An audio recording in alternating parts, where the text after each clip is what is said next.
Hi everyone, I want to tell you a little bit about Compass Learning. This is a program we'll be using in second semester, and it's based upon your students' MAP scores for their reading and their math MAP test that they took in the last 2 weeks.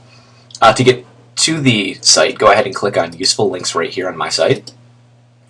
It'll pop up, go down to Compass Learning, click on the middle link right here. It'll bring you to this page. Each student has a specific username, password that they have. One thing I want to let you know about is, it's kind of confusing, but the school is not actually Totem. You have to put Marysville for the district here. So you'll have your students log in with your username, their password, and hit login. Once you log in, you're brought to the dashboard, which has the different assignments that you can work on. If you notice, there's language arts, math, and social studies. Because this is just a sample student, I've only assigned language arts work to the student. And you can tell there's assignments in here because there'll be a yellow circle. When you log into, or when your student logs into their account, they will have yellow circles around language arts and math. And eventually I'm going to be putting on social studies assignments, so you'll see a round circle here. To get into the assignments, click on the circle, and it'll bring you up the assignments that you have. This person has 2 different categories that I've assigned so far. My name just shows the assigning teacher, and these are the course numbers. So if I click on this first one, go back here. If I click on this first one, it's language, grammar, and usage. These numbers right here, the 211 through 220, what that ties into is the MAP score for your student. The MAP test itself for language arts is divided into 5 subsections of important strands that each student needs to know. Language arts and grammar usage is one of them. So click on that to get started, and it shows you a series of activities that are assigned based upon your student's specific needs. To get started, simply click on the link.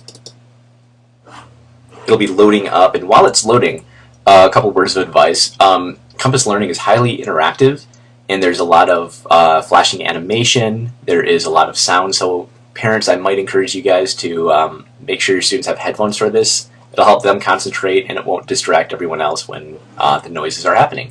To get started, go ahead and click this button right here, and it actually brings you right into the lesson itself. And as you can see, the animation and sound. To show you briefly how this works, to get started, go ahead and click the button. It'll take you to the next screen. And when it comes up, it gives you a little bit of information to kind of set the stage for the lesson, so you can read those.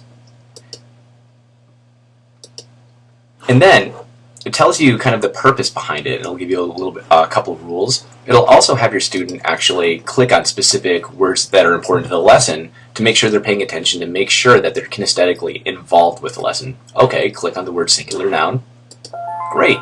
And it gives you samples. This is a great technique just because a lot of our students do struggle with subject-verb agreement, and this is just a way to give extra practice and to clarify for them. Just so you know, the lessons themselves vary. They range from about 10 minutes to about 30 minutes in length. And once they are completed, the information is stored in your student's information, and it's forwarded to me, so I know exactly how long they've been in, what they completed, what their scores are. And what I'm looking for on this is mastery. So I'm looking for students to score at least an 80% on each assignment they do. If a student doesn't do too hot, or they struggle with it, I might reassign it or bump them down to an easier level so they can get the background information to help them be successful so they can move on. But I wanted to give you just a quick heads up about the site and give you an overview of it. Really, this is a valuable site. Last year when we used it with our students, we saw a lot of gains with the students who took it seriously. So it's a fun site. Please make sure your students are doing it, and let me know if you have any questions at all. Thank you very much.